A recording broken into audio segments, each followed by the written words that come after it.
Welcome back to the Deep Dive. Today, we're taking a really close look at Amanda Bynes, her life, her journey. Yeah, and it's not just, another Hollywood story. It's really about this incredibly determined, sometimes chaotic fight for freedom. Both personal and professional freedom, right? Yeah. All happening against this backdrop of intense public attention and, well, some pretty serious allegations of betrayal. Exactly. We've pulled together a lot of material focusing mostly on the years 2018 to 2024. Okay. That covers, her big media apology tour, some really strange career moves, acting to rapping to podcasting. Where the pivots were something else. Mm-hmm. And her personal life after rehab, which was often, let's say, tumultuous. And then there's this huge, unconfirmed secret history. The whistleblower angle. Mm-hmm.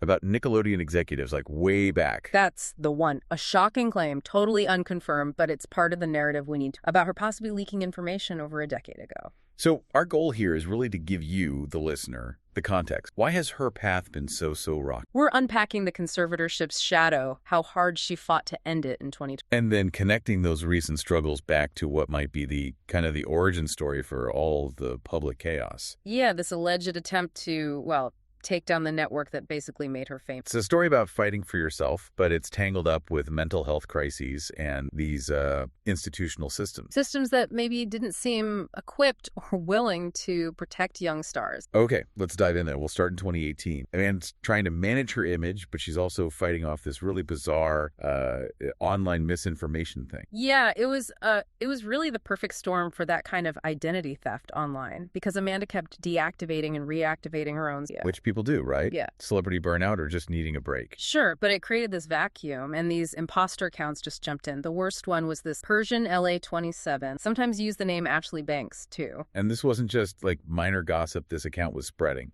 Oh, no. It was dark, really dark stuff. And it felt believable to some people because of everything else going on with her, the conservatorship. Right. So what was this Persian LA27 account claiming? Okay, so this account, pretending to be Amanda finally speaking her truth, claimed she was engaged, maybe pregnant, even posted photos that it said were like never before seen pics of Bynes. Okay, still fairly standard imposter stuff, maybe. But then it got way darker. The claim that really took off was about why she had her mental health crisis in the first place. This is the Nickelodeon part. Yeah. The imposter alleged Amanda was put in a mental institution because she revealed a Nickelodeon executive got her pregnant when she... And that she was forced to terminate the pregnancy. That's the claim the imposter made. And you really have to understand why people started believing it. Because her real Twitter was down. Exactly. Her official account was deactivated. People already knew her story was, a roller coaster. They knew about the conservatorship and that her voice was being silenced. So when this account started posting things like alleged screenshots from her private Instagram, people thought, this is it.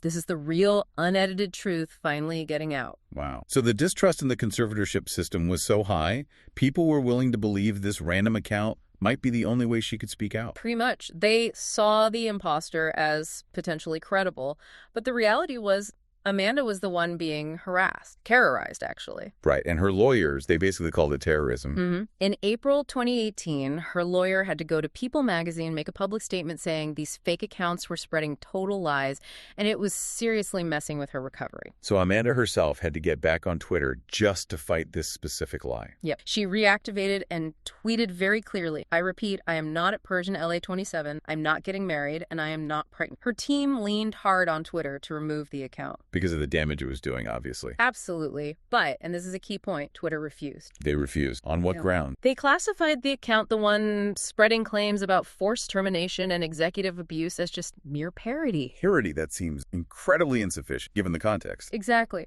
Her lawyer argued it was basically mocking a mental health crisis, allowing it to continue. Was there any legal pushback they could do against Twitter? Well, suing Twitter over content moderation, especially back then, was notoriously difficult. But the refusal itself really highlights a problem, right? Platforms sometimes prioritizing these broad parody labels, even when someone, a verified person in a vulnerable situation, is clearly being harmed. Yeah, it just made it harder for her to control her own story when she desperately needed that control. For sure. Because 2018 was also when she was actively trying to stabilize and, get back into the entertainment world. This was the big apology tour period. Right. She apologized publicly to the media, but maybe the biggest statement was when she apologized for having, quote, lied on behalf of her parents. That's a huge reversal, isn't it? From the 2014 stuff, the microchip claims attacking her family. It was massive, a clear retraction of those more delusional statements. By saying she lied for them, she was trying to signal accountability, trying to show the courts, the public, okay, I understand my past behavior, I'm ready for a fresh... And she sounded hopeful about acting again. Very. She talked about wanting to do TV guest spots, maybe even star in something again. She actually told the press she had no fear of the future because she'd been through the worst and came out and survived it. That sounds so determined. It really did. But unfortunately, that positive momentum, it didn't last long. It hit a major snag almost right away, which takes us into a really rough 2019. Right. So despite saying she had no fear, the reality of trying to re-enter Hollywood after everything, it was just too much. It seems so. The pressure, the scrutiny, the legal stuff still hanging over her. Our sources confirm that in January 2019, not long after she started looking for work again, she relapsed. Substances and mental health issues. Both. And it required her to check back into rehab. She then made the decision to stay in a sober living facility for the entire year, just focusing on recovery. Okay, so she emerges in December 2019, and the reports say she looked completely unrecognized. The change was dramatic. It really defined her new post-rehab image. She had soft pink hair and, most famously, that heart tattoo right under her eye. Face tattoos are always a statement. Oh, absolutely. Often it's about marking a break, trying to say, the old me is gone. Yeah. Whether that's stable or not, it's a declaration. And that declaration, that maybe instability, quickly showed up in her personal life, too. Yeah, early 2020 is dominated by her relationship. In February, she announces she's engaged to Paul Michael. Someone she met in sober living. That's right. But the relationship was volatile from the get-go. They announced the engagement, then split up within... Oh, wow. Only to get back together like a day later. Yeah. Publicly. It was clear that stability wasn't really reinforced by the relationship itself. And then things got even more chaotic. The pregnancy announcement. Yes, the deleted Instagram post. Both she and Paul Michael posted ultrasound pictures. Captions like, baby on board. Total shocker. Which immediately caused chaos, I bet. Huge chaos. And it forced her lawyer's hand again. They had to issue a swift statement confirming Amanda was not pregnant. Okay. But that she was seeking treatment for ongoing mental health. This is where that whole debate about conservatorships and reproductive rights flared up again, right? Because of the Britney Spears situation. Exactly. People immediately asked, even if Amanda had been pregnant, would the conservatorship have let her keep the baby? That's terrifying. The idea that the conservatorship could control that. It's the core issue. The conservator has power over medical decisions. The fear, fueled by the Britney allegations about a forced IUD, was that Amanda's health and finances would be prioritized over her right to choose. It's a fundamental question of autonomy. And we still don't know where those ultrasound pictures came from, if she wasn't pregnant. Total mystery. Her team shut down that line of questioning immediately. Could have been someone they knew, could have been any. It's a weird loose end. Shows how much confusion she could still create, even under supervision. So after that whole pregnancy scare died, pivots. Late 2020, she's looking at the rapper. The rapper era begins. Visually, she changed again, too. October 2020, jet black hair, black heart tattoo on her cheek now. Preparing for this. Yep, diamonds. It was a collaboration with Paul Michael, released early 2021. What was the music like? Was it a serious career attempt? It was pretty amateur, honestly. Recorded with Paul. Very minimalist, kind of SoundCloud rap vibe. A huge shift from her Nickelodeon days. Totally. It felt like her trying to control her image through a different medium, Quality aside, but the timing here is really important. This is 2020. Right in the middle of the Free Britney frenzy. Exactly. The world was obsessed, and conservatorship activists were definitely saying, hey, what about Amanda? Free Amanda. Linking their situation. So that public pressure must have played a role. Absolutely. Even if Amanda's case wasn't as big internationally, the whole conversation about conservatorship in California probably helped pave the way for her next. Which was finally formally asking to end the conservatorship in 2022. Yes. She started using a new Instagram profile, talking directly to fans, confirming her court hearing was coming up. More visual changes, too. Yeah, the heart tattoo was noticeably dyed her hair, really classic, dark brown, sometimes with a shaved part, very polished. And there was that brief thing about wigs. Oh, right. She announced she was going to start wearing wigs, then literally the next day said, nah, too much effort. Okay. It kind of captures that feeling of experimenting, trying to figure out who she is outside that structure. Totally. And the big news, unlike Britney's long fight, Amanda's request was granted almost right away. March 22, after nearly 9 years. Conservatorship terminated. A huge win for her. She was legally free. Amazing. Yeah. But that freedom, that stability didn't last. Agonizingly short. Just a month later, April 2022, she releases a second song with Paul Michael, Fairfax. But nobody was talking about the music. Because of Paul's behavior again. Yeah. Things got incredibly disturbing very quick. Amanda called the police to her place twice. Alleging abuse. Yes, and making these really specific, volatile claims about Paul Michael. Okay, let's break those down because they are odd. She claimed he'd stopped taking his meds, that she found him watching mom and son porn, and that he previously vandalized his own mother's house, breaking pictures, and the detail everyone remembers putting salmon Under the bed. That's bizarrely specific. Right. And she publicly posted, I found Paul's stash of substances he's been using. He needs serious help. I kicked him out. Just extreme volatility. But then she walked it back almost immediately. Complete U-turn. The retractions are really telling. Maybe confusion, maybe trying to protect him. She clarified she only assumed he was using drugs because the porn was so disturbing. And his explanation for the porn? He claimed it was an autofill after searching Mills, Moms I'd Like, which she then had to repeat publicly, just adding layers of... Okay.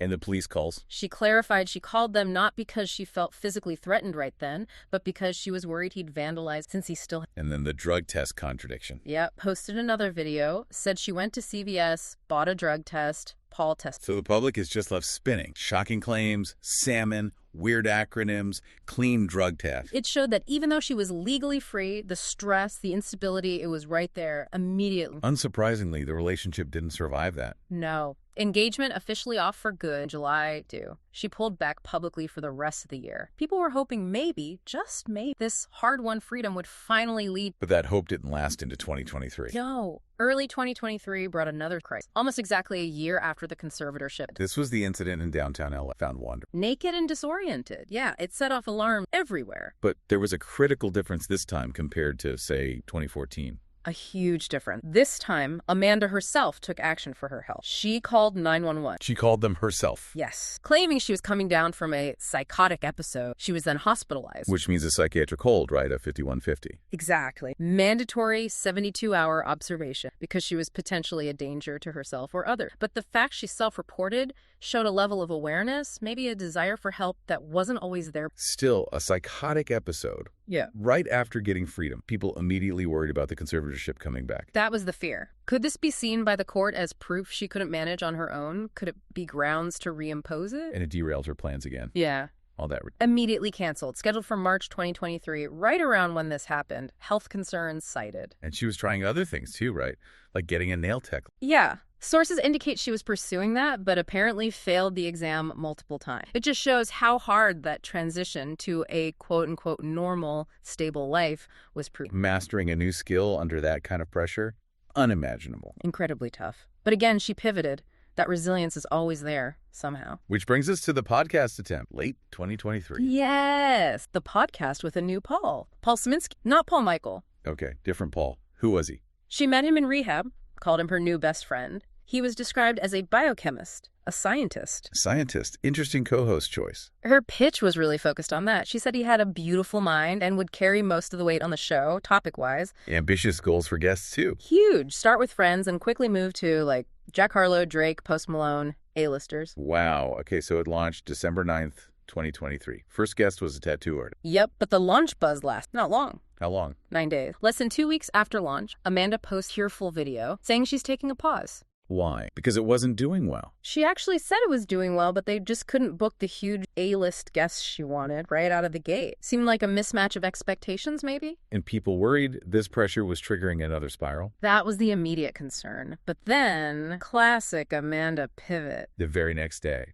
Very next day, she's back, apologizes for sounding impatient, says podcasts just take time to grow, shouldn't have said what she said, even teased a new guest. So she was trying to push through. The intention was there, but no more episodes ever came out public. Seems like those initial hurdles were much. And this whole thing got even messier because of her co-host, right? Paul Szymanski. Oh, yeah. While that first episode was barely out, this massive scandal blew up online about him. Started by someone on TikTok. Allegedly his ex-roommate. Yeah, user handle Everybody Hates Cena. And the accusations were wild, like truly shocking. What were they claiming? Called him a pathological liar, a sociopath, said he faked his whole career, accused him of stealing money. But the claim that went viral, the most horrifying one. The dog. Allegedly sacrificing or unaliving the roommate's dog during a blood moon ritual. And then deleting security footage. Just terrifying stuff. Oh my God. So people immediately thought Amanda had gotten involved with someone really dangerous. That was the fear, given her past associations. But then something interesting happened. What? independent researchers, fans even, started digging into Szymanski, and they actually debunked a lot of the professional stuff. Like the science background. Turned out to be real. He did study science at UCLA. He is published on actual scientific papers, like a 2019 journal article on tuberculosis protein. So he wasn't a fake scientist. Yeah, that core claim was false, and the really sensational stuff, like the dog ritual, remained totally How did Amanda react to all this drama around her co-host? She actually defended him publicly, posted a message calling the harassment unconfirmed hearsay, telling people not to believe it. It showed this, new protective instinct, fighting another PR battle, but this time for her friend. So now, moving into 2024, it seems like she's trying to shift focus again towards creativity, direct connection. Yeah, it feels very deliberate. She talked about struggling with depression earlier in the year, but her moves have been professional, creative. The fashion collab with Ask Pizza? Exactly. Austin Bobbitt. They did a pop-up art show in LA, sold out, featuring her drawings that were going onto clothes. That feels like a move towards controlling her own output, right? Not relying on studios or labels or guests. Absolutely. Monetizing her own art. And that led directly to the OnlyFans move. Which caused a stir, obviously. For sure. But she was really careful in how she framed it. Made it clear, only for fan messaging, connecting. No sleazy content, she promised. So use the platform, but setting strict boundaries, controlling her image completely. Exactly. And apparently it's working financially. The source mentioned her first post grossed almost $9,000. Wow. For a $50 a month subscription. Yep. Over 180 likes on that first post alone. It's like the ultimate form of taking control back, bypassing agents, lawyers, tabloids, monetizing her fame direct on her terms. It's an incredible arc just from 2018 to now. Yeah. That fight for control. But to really get the weight of that, we need to go back further, right, to this alleged secret she carried. The origin story. We have to shift back, over a decade, 2007 to 2010. What started her public shift away from the happy kid star? And this is where we get into the blind items. We need to stress again, unconfirmed. We're talking about who allegedly leaked them and why. Correct. The source is key here. An entertainment lawyer, goes by anti-lawyer, writes for Crazy Days and Nights. Why is that site and this lawyer considered credible, even with blind items? Because Crazy Days and Nights, specifically has a documented history of leaking stuff that later turned out to be true. Really sensitive stuff. The most famous example is Jamie Lynn Spears' pregnancy. They had it way before the official announcement. Okay, so the lawyer has real source, likely in legal or industry circles. That's the assumption. And this lawyer claims they actually met Amanda Bynes around 2007. Met her personally? Yes. Claims Amanda came up to him, didn't know who he was, didn't know he was the blind item guy, and just started telling him this story. Said she was incredibly passionate about it. And a lawyer's claim is? He claims Amanda Bynes was the source for those initial huge blind items about Jamie Lynn Spears' pregnancy, and critically, the alleged involvement of a Nickelodeon executive. Wait. Amanda Bynes, a Nickelodeon star at the time, leaked damaging information about another Nickelodeon star and an executive. That's the allegation. That she unknowingly blew the whistle on her own network. Why? What was her motive, according to the lawyer? Pure outrage, apparently. She wanted Nickelodeon shut down. She believed the severity of it, potential abuse, a cover-up, a teen pregnancy involving an exec would finally expose the network for, as the lawyer put it, hiding things forever. Okay, let's revisit the content of those blind items. Yeah. The first one, September 2007, was vague. Yeah, just teenage B-list actress, maybe pregnant, refusing a test. Pretty standard gossip fodder. The second one, October 2007, the one allegedly sourced from Amanda. Much more specific. Confirmed it was an actress on a teen ensemble show, but then alleged the father was a producer on the show, described as old enough to be her grandfather. And it mentioned lining up fake boyfriends, implying Casey Aldridge wasn't the real father. Exactly. Called him a ball guy being paid off to cover for the older producer. That's the core allegation Amanda supposedly shared. It paints a picture of a toxic institutional cover-up. And the alleged executive isn't named, but the context points towards figures involved with Zoe 101 or all that who faced scrutiny since. Precise. And according to the lawyer, Amanda had more context from her own experience on all that. It wasn't just about Jane. What did she allegedly witness there? She told the lawyer she overheard producers complaining they'd hired actresses and not whores who wouldn't sleep with them. Oh my God. And more disturbing, she noticed constant unexplained turnover of cast members, not just background actors, like featured players. And the reason for the turnover? Allegedly because the producers would get bored having sex with the teen or a parent, or the teen wouldn't have sex. She couldn't understand why the network didn't shut this culture down. Okay, that context makes her alleged decision to leak the Jamie Lynn story make horrifying sense. She'd seen this culture, carried that knowledge, and believed only a massive public scandal could stop it. The sources mentioned other blind items, too, about the same producer. Yeah, one later alleged this same producer had a habit of affairs with tweener. Claimed there was another instance with a star even bigger than Jamie Lynn involving a pregnancy, an abortion, and a payoff quiet. It just sounds like this deeply embedded systemic culture of exploitation, and Amanda was right in the middle of it. The lawyer even noted Amanda seemed a little bit off when he met her in 2007. Maybe partly the box office of her movie Sydney White wasn't great, but maybe the weight of knowing all and trying to expose it. Yeah. That was the real trigger. It seems highly plausible. Think about the psychological cost. She takes this huge, unconfirmed risk, leaks the story, thinking it will bring down the network. And it doesn't. The network stays standing. The truth stays hidden. And she's left carrying that knowledge, that sense of institutional betrayal. Maybe that failure is what set the stage for the decade of chaos and paranoia that followed. It connects her personal breakdown directly to the system she was allegedly trying to fight. That industry brutality. The source said Hollywood takes no prisoners, worked her till she couldn't think. And then had this vulture-like mentality when she struggled. So when you put it all together, 2018 to 2024, her fight for freedom. Which she technically won, ending the conservatorship. Right, but that's juxtaposed against this alleged decades-long history of betrayal, starting when she supposedly tried to be a whistleblower as a teenager. But where she is now, selling art, the fashion line, the controlled-only thing, it feels like she has finally won some measure of real control.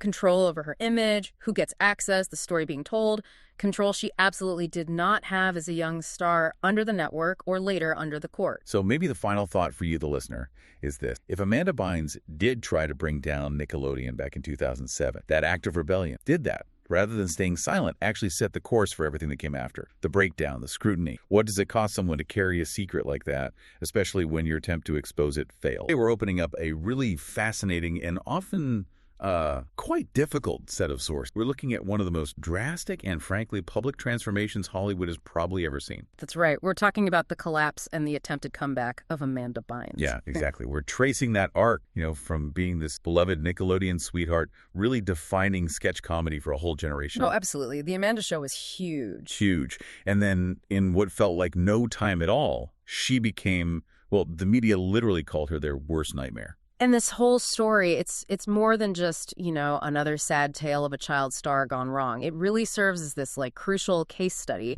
It shows you the intense pressure in Hollywood, these incredibly rapid personality shifts, and maybe most complexly, the legal side of things, how intervention like conservatorships works when a star seems to lose control. Right. So our mission for you today is to really synthesize the specific timeline that our source material, a detailed video transcript, gives us. We want to unpack that sudden shift in her public image, those really intense, sometimes vicious celebrity feuds she kicked off. Artist feuds, yeah. And the very complicated, even allegedly manipulative events surrounding her conservatorship. So we're covering her peak, then that really sharp crash between, say, 2012 and 2014, and then those first signs of trying to find stability again around 2017. And what's striking, if you look back before the real chaos started, is this tension she seemed to be wrestling with internally. Even at her peak, Amanda had sort of publicly acknowledged that she felt she'd basically peaked really young, like early 20s. Which is wild when you think about the hits she had. Totally. I mean, The Amanda Show, She's the Man, which is just a classic. Cult classic, definitely. Hairspray. Huge movie musical. But after that, her career felt a bit stuck, She was too old for the teen role, but that next step wasn't obvious. And what's really key, I think, is how actively she seemed to push back against the typical Hollywood pitfalls early on, the ones that got so many of her peers. Yeah, there are interviews from her early 20s where she's very clear she'd insist she was lucky, had a great family, and was just completely uninterested in the whole club scene and drinking thing. She really emphasized that, didn't she? Almost seemed defensive about how normal she was. Almost aggressively healthy, yeah. She told the press once, very seriously, I have no problem, I've never even been offered drugs, and that she didn't fly with that crowd. She even said she found it easier just to avoid that whole lifestyle. Which makes the massive disconnect later. I mean, between that Amanda and the one we saw in 2013, it's just staggering to look back on through these transcripts. Absolutely staggering. It really suggests that maybe the pressure wasn't just about, access to drugs or parties. Right. Maybe it was more internal, that struggle with creative stagnation, losing her identity outside of that clean Nickelodeon image. And just sheer exhaustion, maybe. Having lived her entire life under this manufactured spotlight. Could be. Because once she sort of stepped off that treadmill, the instability seemed almost immediate. Okay, so let's dig into those first cracks then, the ones that really started showing up in 2012. The source material highlights that the shift began almost right after she did that famous tweet and delete about retiring from acting. Yeah, that seemed like a clear dividing line. And the transcript shows she immediately started hanging out with what the source calls a different crowd. And her personality itself, the thing that really made her famous, that spark. It just started to change. Completely and noticeably. It wasn't subtle. And that internal shift, it didn't stay internal for long, did it? It quickly spilled out into these very public, very visible legal incidents, mostly involving cars. Right. And that really grabbed the media's attention. These weren't just minor slip-ups. They were becoming public safety. That 2012 timeline of driving incidents, it's just relentless. It shows this escalating lack of concern for consequences. It kicks off in April. She gets arrested for DUI in West Hollywood. And the circumstances were just... Wow, she sideswiped a stopped police car? You can't make it up. A more direct confrontation with authority is hard to imagine. And it wasn't just a one-off bad night. Over the next few months, the driving problems just kept coming. It showed this real pattern of erratic behavior, almost disregard for anyone else on the road. There was a hit and run in April on the 101 freeway, another one in August on Ventura Boulevard. These things escalated fast, led to actual charges being filed, and crucially, her driver's license got suspended. But did that stop her? No. No. She infamously kept driving, as the source puts it. The consequences just didn't seem to register. Until September 2012, when she got pulled over again, specifically for driving on that suspended license, and that's when they finally impounded her car. So think about that trajectory. Just within 2012, 2 hit and run, a DUI, and this blatant disregard for driving laws becomes her first major defining public scandal. And this pattern, this recklessness, it wasn't just worrying fans anymore. It started attracting attention from other celebrities who had, well, been down similar roads. Right. This is where the narrative starts to involve others, trying to make sense. And Lindsay Lohan stepped. Lohan, who'd faced serious jail time for similar offenses, she weighed in pretty heavily. Her response, brutal, wasn't it? And it got so much press, it really set the stage for the media frenzy that followed. She tweeted, and I'm quoting here, "Why did I get put in jail?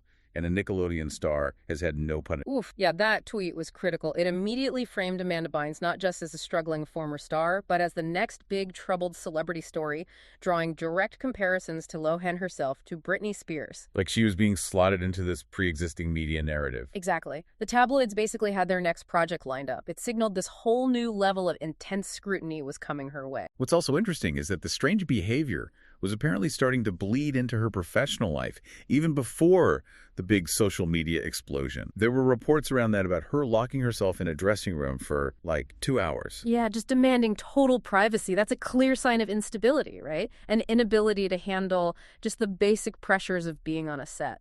And that whole public shift, it gets really cemented towards the end of 2012. There's this specific video that came out. Ah, yes, the photographer confrontation. Right. And the source describes her as being half in and half out in that video. Like you could still recognize her. She wasn't totally incoherent, but she was clearly crossing over into that more erratic persona we'd see fully emerge in 2013. And that confrontation is so revealing, isn't it? Because it shows this intense obsession with controlling her image. While simultaneously wrecking it. Exactly. She's demanding the photographer delete what she calls an ugly picture because she insists, I need. And it got physical. That was shocking back then. The transcript quotes her yelling, "I'm asking you not to, Amanda. Stop pinching me. You dug your nails into my neck, lady." All while fighting over the camera. That specific incident feels like the breaking point. The complete documented end of that sweet, polished image she'd held on to for, 2 decades? And it seems like that event might have triggered the really dramatic physical transformation that followed. This is where she goes all in on rejecting that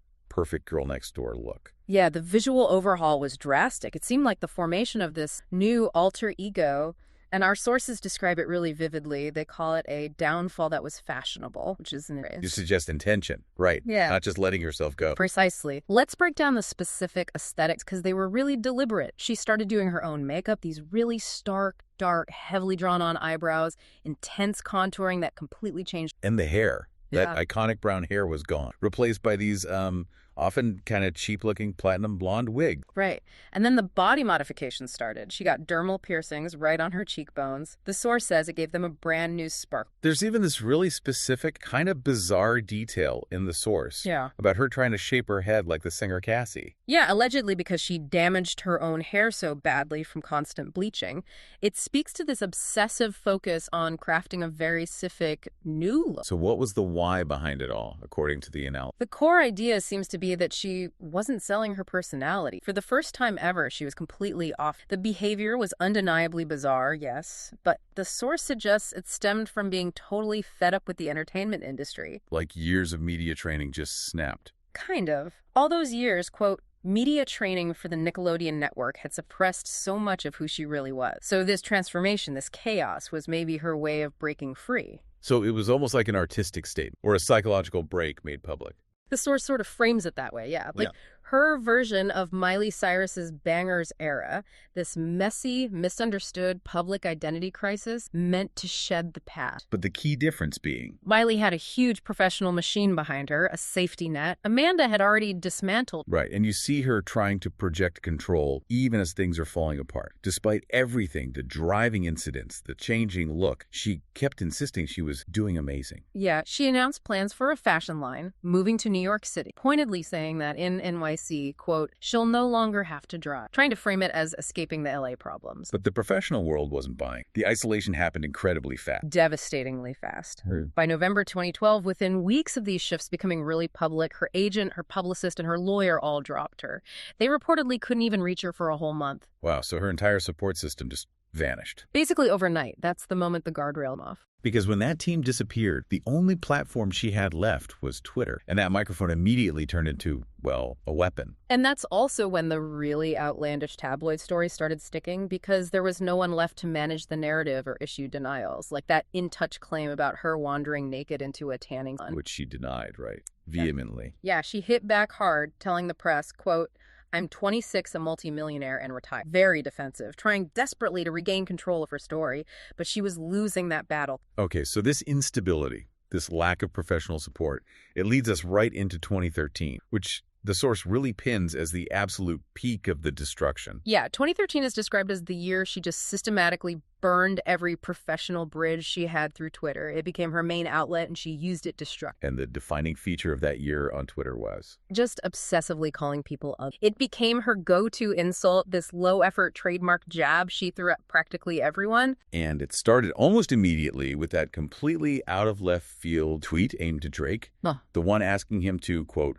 murder her.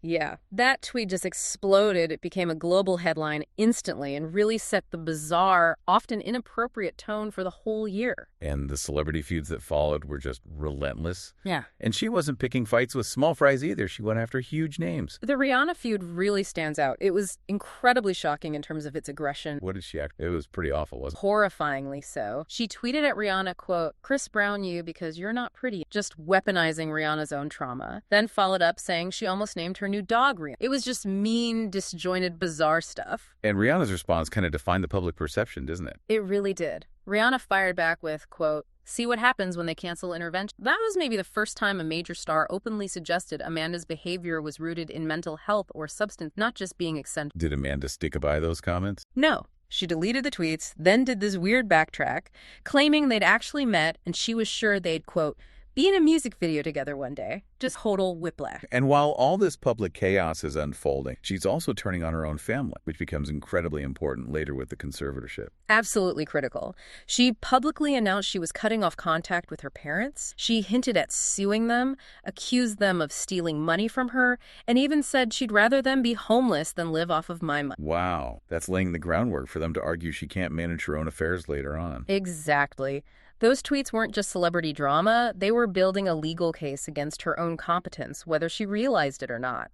It defined her relationship with her family and her assets in a way that would have major consequences. How did other celebrities react? Some tried to help. Some did, yeah, and they usually got attacked for it. Jenny McCarthy tweeted something about rumors of police at Amanda's place. Amanda called her An ugly old lady who looked 80. But then Weirdly, she apologized and deleted the tweets almost immediately. That volatility attack, delete, apologize, was becoming a pattern. Confusing and really disturbing. And there was an interaction with Courtney Love, too, which the source flags as important later. Very important. Courtney Love tweeted some advice like, "Pull it together, dude." Amanda's response was typically vicious, called Love the ugliest woman I've ever. Adding that being mentioned by her just made Amanda and her friends laugh. That connection to Courtney Love is key because Love was linked to Sam Lutfi. Right.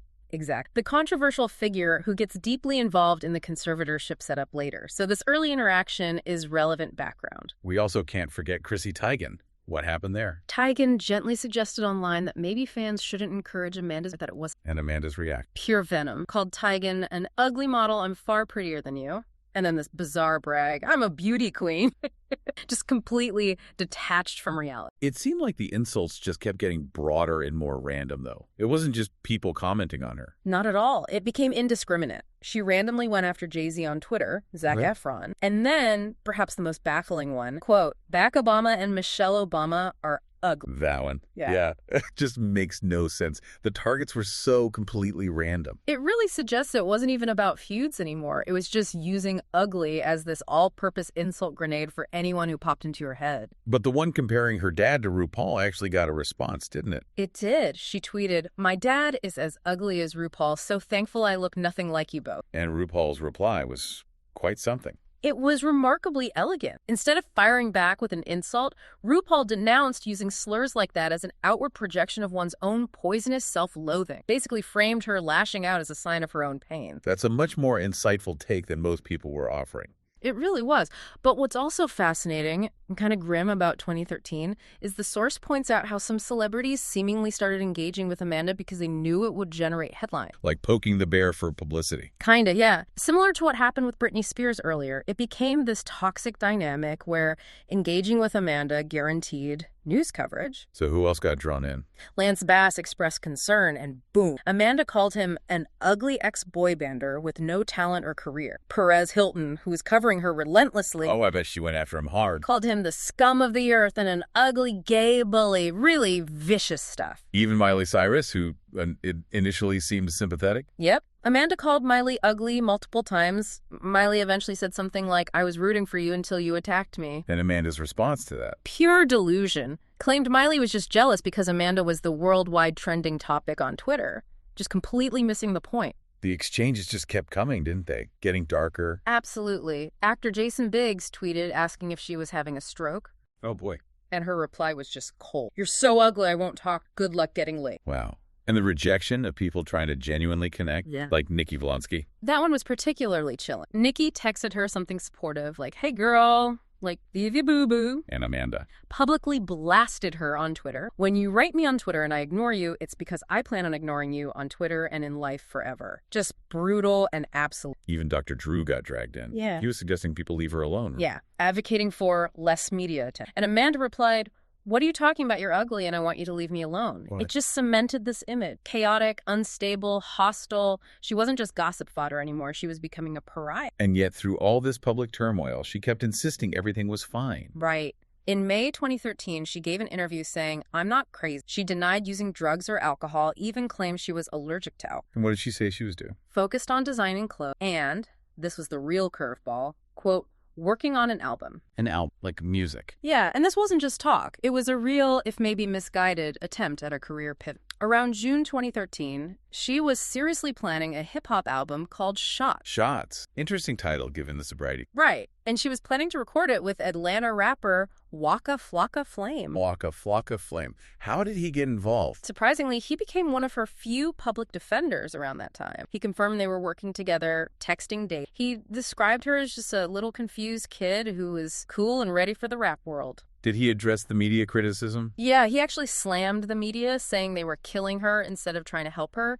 He seemed to genuinely think she was just misunderstood and needed this creative outlet. But the album, it never happened, did it? No, it completely fell apart because her personal situation escalated to the point where intervention became unavoidable. The state basically had to step in. What were the specific incidents that finally forced that intervention? Two really alarming events that crossed the line from just erratic behavior and genuine public safety risk. First, in May 2013, back in her NYC apartment. What happened there? Neighbors called the police for her behavior. When the cops showed up, Amanda apparently panicked and threw a glass book out the window. This led to an arrest. And that's when we saw that iconic courtroom look. Exactly. The next day in court, she appeared in that bright blue wig, hiding behind huge Celine sunglasses. It was all over the... That was like a warning flare, but the incident that really triggered the mandated action happened back in L.A., right? In July 2013. Yeah, July 22nd. The source calls it the truly frightening. And she was detained in Thousand Oaks, a suburb of LA, after starting a small fire in someone's driveway. A fire, like intentionally. It seemed that way. A witness called 911 and reported seeing a gas can and a cloth nearby. It looked really dangerous. Okay, that's way beyond bizarre tweets. That's serious. Absolutely. She was immediately taken for a mental health evaluation and placed on a 5150 hold. Which, people might remember, is the same legal mechanism used for Britney Spears about 5 years earlier. Yeah. It had become synonymous with celebrity crisis. Right. For anyone unfamiliar, a 5150 hold in California allows authorities to involuntarily detain someone if they're deemed a danger to themselves or others due to a mental disorder. And they extended the hold. They did. After a court hearing, doctors determined she needed longer evaluation, extending the psychiatric hold because they deemed her gravely disabled by mental illness. And that finding, that's what led directly to the conservatorship. That was the trick. Her parents successfully petitioned the court for a temporary conservatorship, giving them legal control over her finances and her medical. The freedom she'd been using in such destructive ways was now legally curtailed. Her parents were put in charge. But the conservatorship didn't just magically fix everything internally, did it? She was still fighting against it. No, not at all. It stabilized the situation externally, but internally she seemed obsessed with getting her freedom back. And this is where she connects with a really controversial figure in Hollywood circles, Sam Lipton. That name rings a bell again. He was involved with Britney Spears, too, right? During her conservatorship battle. Exactly the same guy. The source makes that connection immediately. He was Britney's manager around the time she was placed under her conservatorship. And Amanda, desperate to get out from under her parents' control, apparently saw him as someone who could help her fight. What was Amanda's state like in 2014 leading? Pretty desperate and deteriorating, it sounds like, which made her vulnerable. She was alone, making these really alarming public statements, claiming her father had essayed her, that he'd implanted a microchip in her head, that she was being controlled. Those kinds of statements would only strengthen her parents' case for needing the conservatorship, surely. Absolutely. She also had cosmetic surgery around then to remove what she called webbing on her eyes. Everything she was saying and doing just fed the narrative that she needed. So in her desperation, she turns to Sam Lutfi, even though he had this controversial history, including a restraining order from Britney's mom. Apparently, yes. She saw him as a worthy adversary to her parents. Remember, her conservatorship was initially temporary, set to expire. She genuinely believed Lipfi was going to help her sue her parents and regain control of her life. But that's not what happened. The sources suggest something else was going on. According to the detailed reports cited, particularly from TMZ, Lipfi completely double-crossed her. It was allegedly this elaborate, calculated setup. A setup for what? To get her back into an involuntary psychiatric hold, essentially ensuring the conservatorship would become permanent, and he was reportedly working with her parents. Wow. Okay, walk us through how this alleged betrayal played out. So, in October 2014, Lutfi convinces Amanda she needs to sue her parents. He tells her to fly back to LA from New York to meet with a lawyer he supposedly found for her. And she believed him. Totally. The source says she saw him as her knight in shining armor, finally someone fighting for her. But Lutfi was secretly coordinating with her parents the whole... That's the yelling yes. He apparently laid out this specific plan for Amanda. The driver picking her up would make stop. First, the lawyer's office in Pasadena to file the law. Second, the London hotel in West Hollywood, where she was supposedly going to confront her parents about... Okay, so she thinks she's going to a lawyer's office. Right, but the driver skips the London hotel stop entirely. And instead of going to a typical law office, the driver takes her directly to a hospital in Pasadena. Critically, the building was designed to look like an office from the outside. So she walked in thinking it was the lawyers. Exactly. She walks in expecting to meet the lawyer who's going to set her free, and instead she's immediately surrounded by hospital staff and placed on a 72-hour psych... Which was then extended. Swiftly extended to 14 days. The betrayal must have been devastating. Catastrophic, according to the sources. Amanda felt utterly betrayed. She reportedly said her relationship with her parents was destroyed forever. She mentioned having had lingering warm feelings for her mother, despite issues with her father, but that Friday, the day of the setup, ended all of it. And what happened to her in the hospital? She was apparently placed in the women's lockdown section, exhibiting fits of anger, and was put on medication. And crucially, from her parents' perspective, Lutfi's plan worked. TMZ reported they were expected to publicly thank him for orchestrating this lure that led to ended psychiatric. How did the press react to Lutfi's involvement? Very Nick. He got slammed. Nicknames like Shady Sam or Svengali resurfaced. He was called Hollywood's greatest, quote, Spingle, playing on Svengali and Spin Doctor, because the whole situation felt eerily similar to the pattern seen with Britney Spears. He was painted as this mercenary figure managing celebrity crises, often against the star's own. Did Lucy try to defend himself publicly? He did. He wrote an open letter on the website ExoJane titled, Believe It or Not, Trying to Help Amanda Bynes. In it, he portrayed himself as a problem solver who steps in to help celebrities during their most trying hours, citing Britney, Courtney Love, and Amanda as examples. What was his argument? Basically that Hollywood is a dirty business, people fight dirty, and he was willing to be slandered if it meant helping stars make a comeback. He insisted it had never been about. He also claimed he was working closely with Amanda and her family, trying to paint himself as some kind of mediator moving past the tabloid drama. And he brought Courtney Love into it. Yeah, he actually included screenshots of texts allegedly from Courtney Love endorsing what he did. One message supposedly read, quote, Good job with bringing Sammy Amanda in. That one needed your help.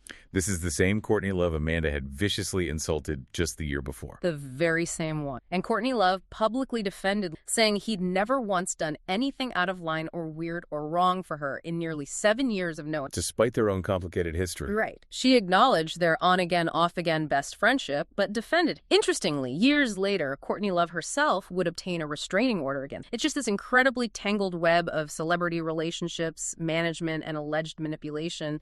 It really illustrates the kind of system Amanda found herself trapped. And that Lutfi incident, that involuntary hold, effectively cemented the conservatorship, didn't it? It gave the legal system the justification it needed. It seems so. If you look back at all those court appearances from 2012 to 2014, the DUIs, the parole violation, the source argues that these constant legal headlines allowed the judge to just keep extending the conservatorship year after year. Her instability was constantly in the news, providing ongoing proof she wasn't getting better. So it became this kind of self-perpetuating cycle. The legal troubles justified the conservatorship, and maybe the stress of the conservatorship contributed to the instability. That's a critical point the source touches on. It raises a question about the legal mechanism itself. How did criminal charges, like DUIs, end up sustaining a civil psychiatric conservatorship? The implication isn't that the DUI caused the conservatorship initially, but that the ongoing public chaos and inability to follow basic laws provided the persistent evidence the court needed, deeming her gravely disabled and incapable of living. So the conservatorship potentially shifted from being about an acute psychiatric emergency to more about long-term control and legal convenience. That's certainly an interpretation suggested by the way things played out over those years. The cycle continued for a while, but by 2015, we finally start to see some genuine, sustained signs. Right. This is where things start to turn, albeit slowly.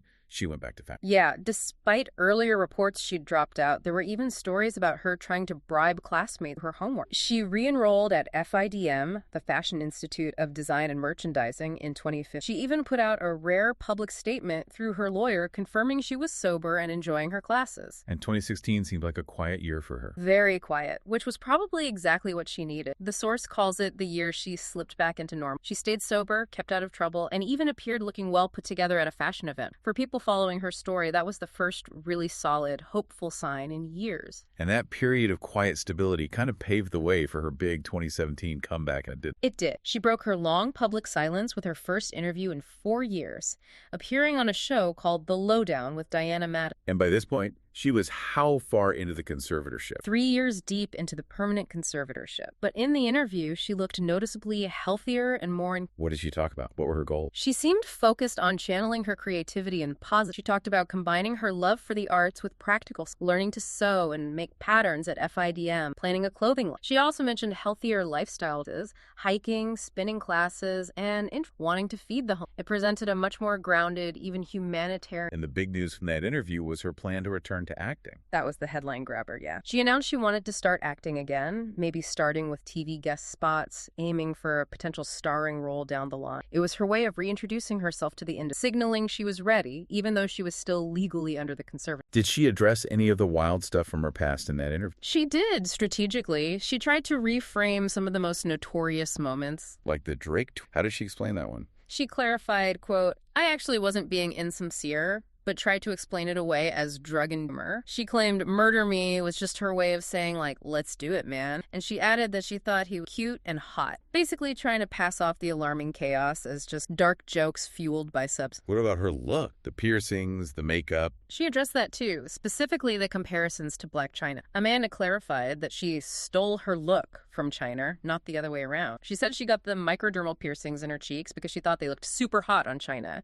It felt like an attempt to reclaim some agency over those past styles, frame them as being fashion-forward rather than science. And how did she kind of wrap up that comeback narrative? She compared her new, calmer persona, the new Miley Cyrus, after her wild phase. Amanda affirmed that she loved this new, less chaotic version of herself. It felt like the public culmination of this self-rescue. She seemed stable, sober, but still legally tied to her parents' control via the Conservatorship. So if we bring this all together for you, our listener, what we've seen is this incredibly dramatic, really devastating arc. Yeah, you see the early pressure she denied, then the massive public implosion, those bizarre celebrity feuds almost became her defining character. And then the conservatorship, this intense legal intervention, possibly achieved through some very questionable means involving figures like Luffy. It did ultimately stabilize her life, but at a huge cost. A massive cost. Her independence was gone, and her relationship with her parents was, by her own account, destroyed forever. And you can't ignore the role of all these external players, can you? From Lindsay Lohan kind of kicking off the media frenzy, to Waka Flocka Flame trying, maybe naively, to help her profession, to Sam Ludwig allegedly orchestrating that pivotal moment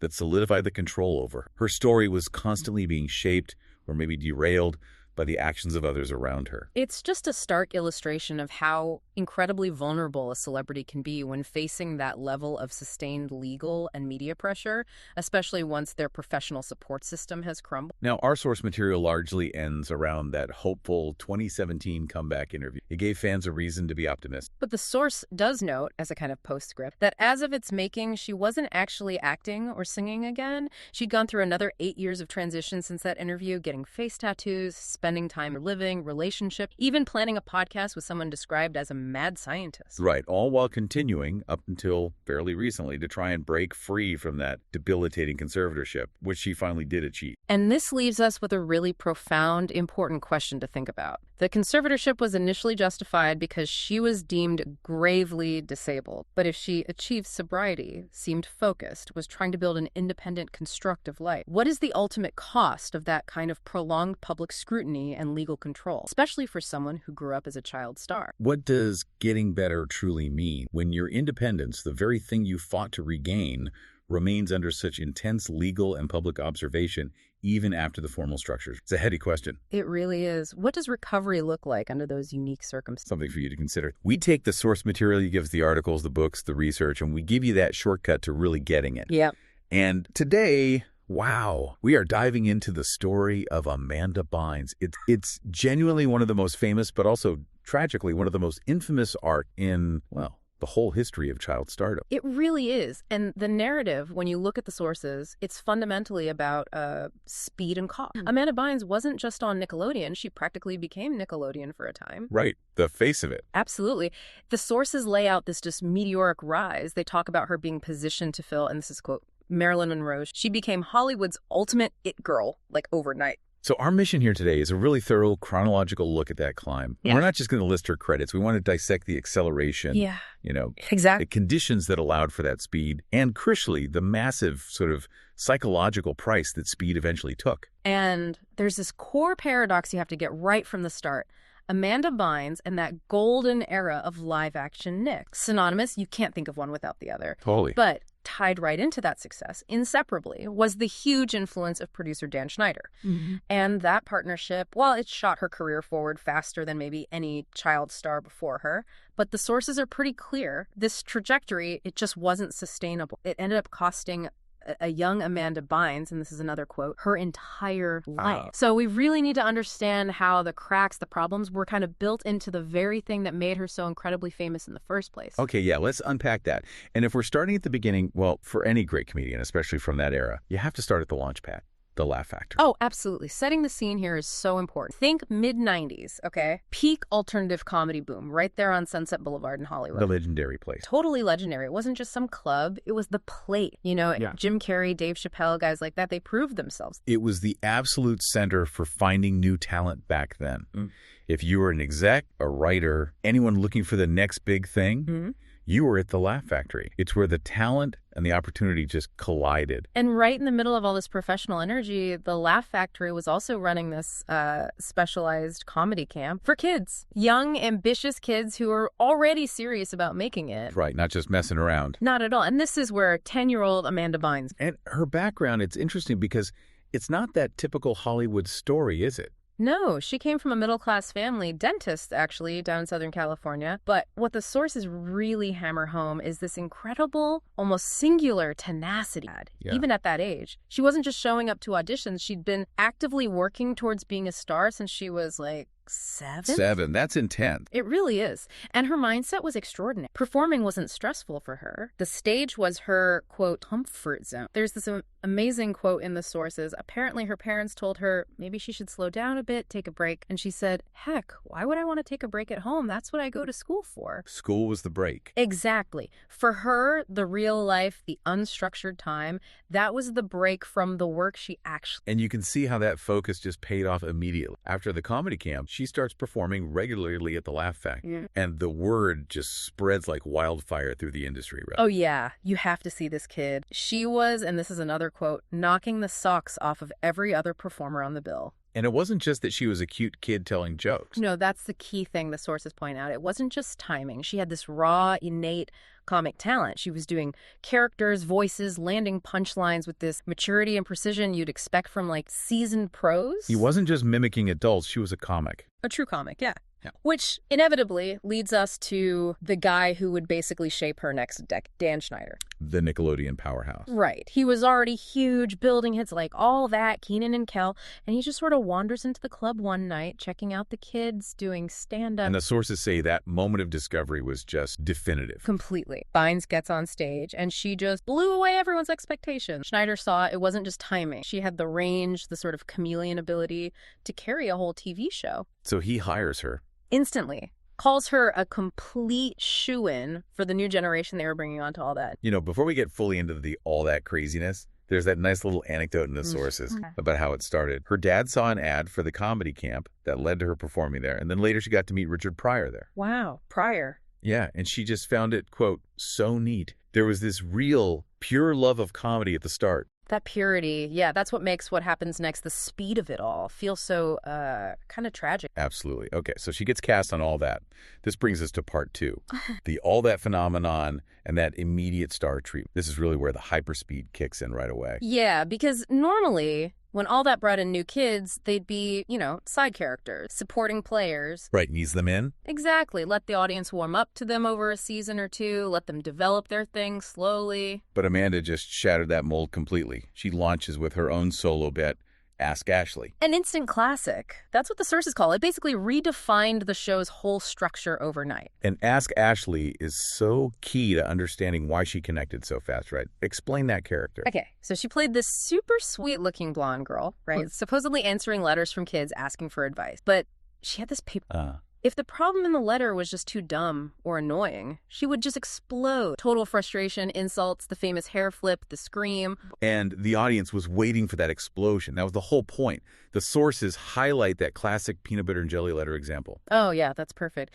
It's Tracy Sullivan from Yakima, Washington, writes in, because her mom makes her sandwich with peanut butter on top, jelly on the bottom, but Tracy likes it the other way around. A real crisis. Clearly. And Ashley's advice, not helpful, not kind, just pure rage. Turn the stinking sandwich over. Peanut butter's on the top and then jelly's on the... Just turn the stinking sandwich over, man. Get it right. That kind of brilliant, high energy, comedy, physical, vocal, it just instantly made her Dan Schneider's favorite. And Nickelodeon's favorite. They knew they'd found something special. Once in a generation. Yeah. And here's the proof of that accelerated track. Her co-stars, talented kids too, right? They had to wait their turn, rotate through sketches. But not Amanda. No way! She was immediately thrown into multiple main sketches in every episode. She became the go-to actress almost right away because she could just switch between characters, voices, costumes, everything. And this wasn't just accidental success. It feels like a deliberate strategy from Nick and Schneider. Oh, absolutely. By season 4, which was only her second season, filming all that, she's anchoring like 3 main characters per episode, appearing in almost every sketch. Way more than anyone else. Far, far more. Nickelodeon was clearly consciously building the show, and really their whole live-action division, around her future. They saw her as the star view. Totally. They knew her potential was way bigger than just being part of an ensemble. The sources even suggest that by the end of her very first season, people felt all that was actually like holding her back. Holding Amanda's star power back. Yeah. She's just too big, too fast for rotating roles. Which perfectly sets up part 3, The Amanda Show. The absolute peak of child stardom, maybe ever. Because they recognize that limitation, right? Schneider and Nickelodeon immediately start dreaming up a spin-off, something designed specifically to, quote, completely eclipse the entirety of all that. Which is a massive gamble on a child star, especially considering her age. Huge. And think about the schedule during that switch. This is 1999. Amanda's barely a teenager. Like 13. Yeah, right? Around then. And she's filming test stuff, the pilot for The Amanda Show, while she still has to film season 6 of all that. Doing both at the same time. That simultaneous workload is just crucial for understanding the pressure she was under.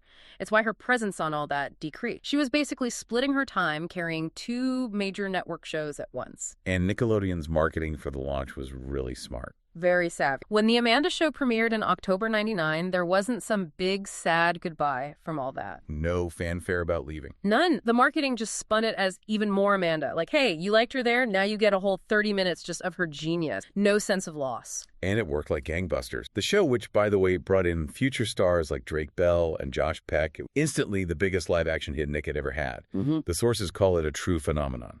Yeah. News outlets weren't just reviewing it positive. They were calling The Amanda Show things like a genre-defining kids show that's funny for the entire family. It really set the template, didn't it? The dancing lobsters, the crazy spoof, the fake talk shows.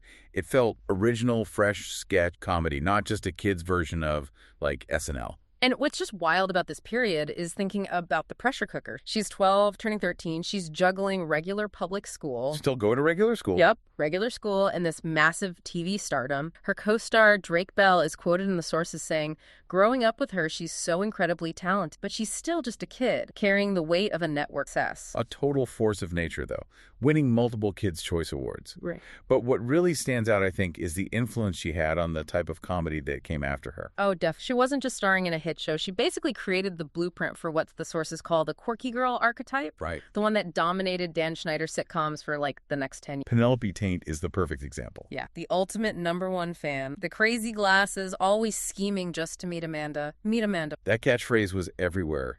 It even led to the real fan website, amandaplease.com. Exactly. And the character's whole desperate vibe was this constant running joke, almost like a meta-commentary on her own fame. She had lines like, does everybody have Amanda's face tattooed on their abdomen? Just self-aware and totally ridiculous. And then there were other great bits, like the girls' room. Yeah, where she played that popular girl hosting a talk show from like a gross school bathroom. And maybe the most important one looking forward was Moody's Point. Ah, yes. That mini show within the show, this completely over-the-top melodrama spoof. Right.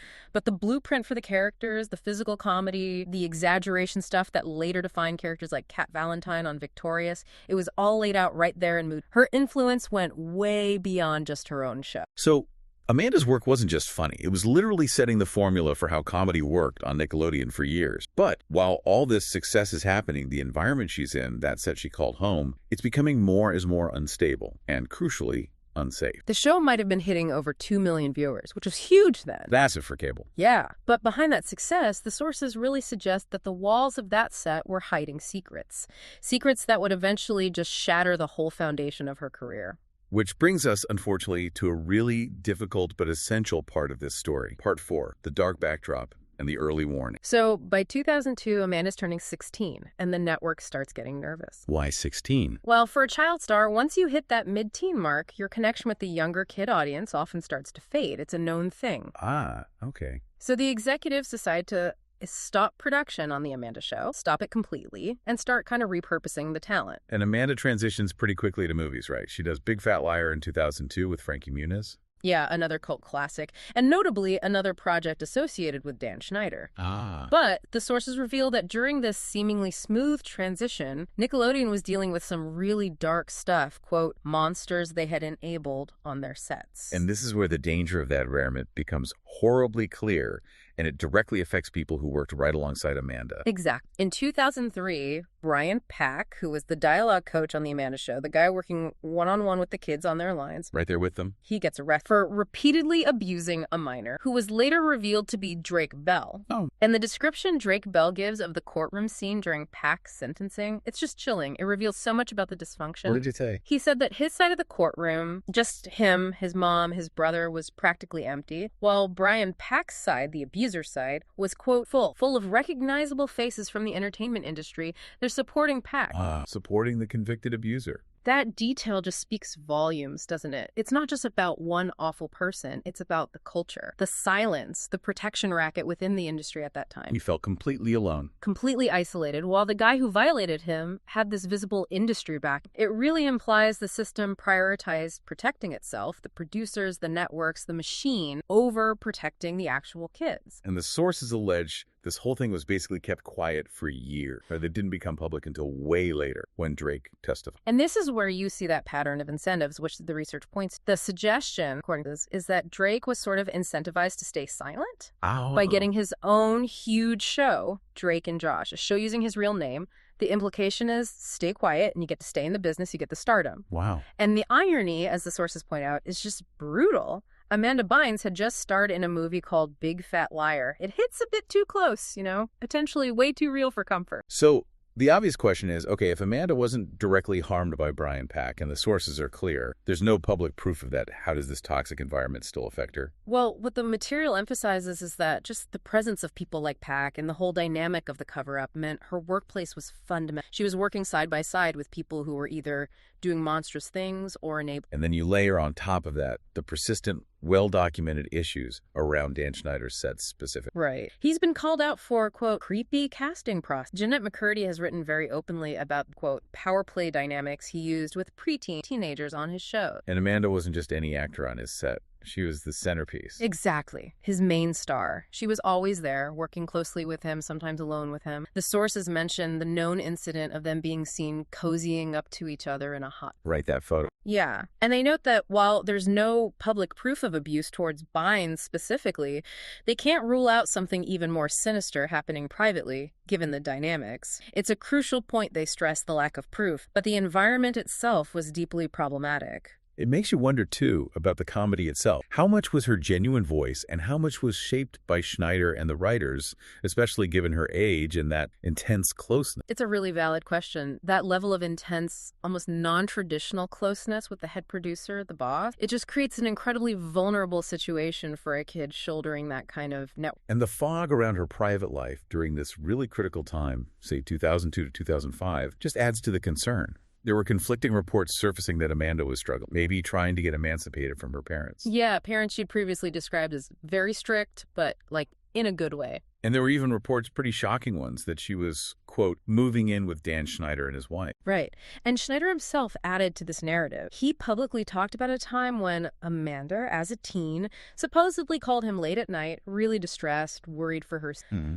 And he presented it as him stepping in, looking out for her, arranging a car to take her to the police. It paints him in this sort of paternal crisis manager role, which is way beyond a normal producer-actor relationship. But then there are counterclaims. Schneider's wife, Lisa Lillian, apparently stated, Amanda always lived with her parents. Exactly. So you have these conflicting stories. It just leaves her actual private life during those peak, really volatile years completely sealed off, unknown to everyone except maybe Amanda and Dan. Which feels like a recurring theme here, right? The consequence of building a star so fast on such a potentially shaky foundation. Any hint of weakness, any secret gets locked down tight to protect the brand. Protect the illusion, the perfect marketable image. And despite all that potential instability behind the scenes, that squeaky clean, brand-friendly image actually held up for quite a while longer. Let's move into part 5, the movie star peak, and then that abrupt end. After the Amanda Show wrapped, her career transition seemed remarkably smooth, didn't it? Yeah, she debuted on that WD show What I Like About You in 2002. And it's worth noting, this was one of the first big projects Dan Schneider headed up outside of Nickelodeon. Ah, so the connection continued. Absolutely. It shows the synergy. The networks knew if you want to hit with Amanda, you probably need Schneider involved too. They were a package deal in a way. And her movie run after that in the early 2000s was seriously impressive. She was delivering big roles pretty much every year from 2002 to 2006.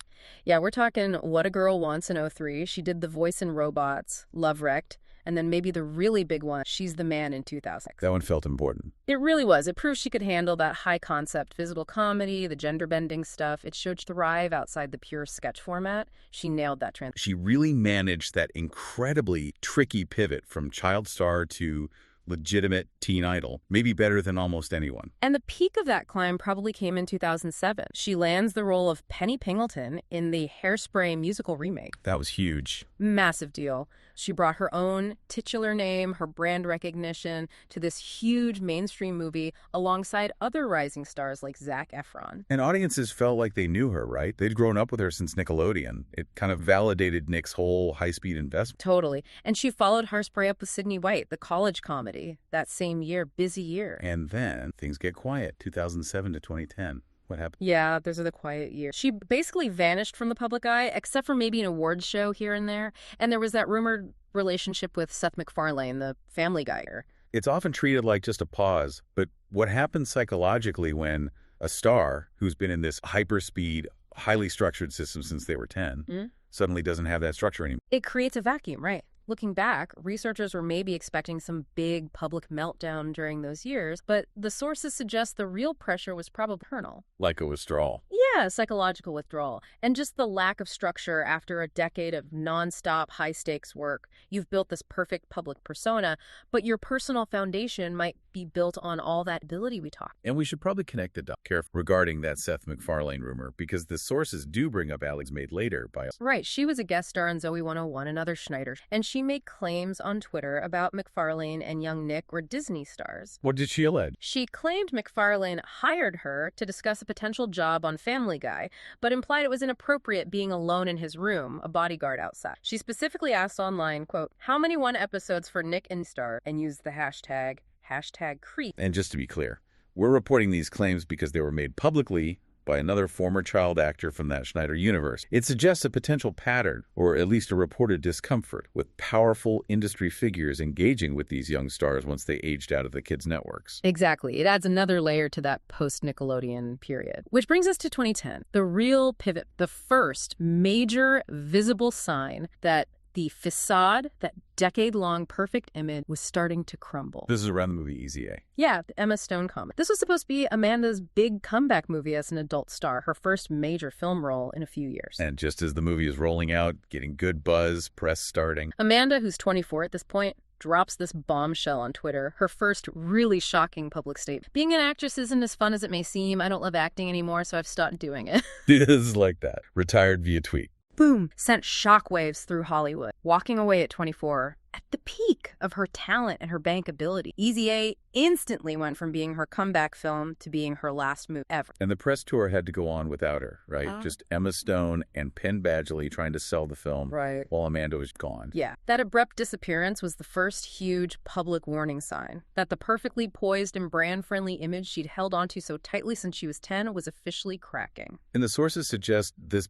break, this sudden retirement, was the moment where all those dark secrets, the stuff from the unsafe sets, the volatility, it stopped being locked away. Right. It started, quote, gnawing on her perfect child star facade from the inside out. The immense pressure of trying to transition perfectly from child to adult star while also burying all the trauma and weirdness of how she got there, it just became too much. Unbearable. Okay, so let's try and pull this whole very complex timeline together. You start with this absolute comedy product discovered at the most famous club, becomes the absolute center, the protected jewel of an entire network. A star pushed faster, harder, maybe than anyone before her. Only to just walk away completely at 24, right on the cusp of real adult stardom. And this analysis shows that this incredible speed, this hyper-acceleration, it came with this hidden, incredibly heavy price. She was put in an environment, especially during the Amanda Show years, where the people supposedly responsible for her safety were either involved in illegal acts themselves or were fostering these dynamics that allowed for really inappropriate closeness, dangerous power imbalances. And while we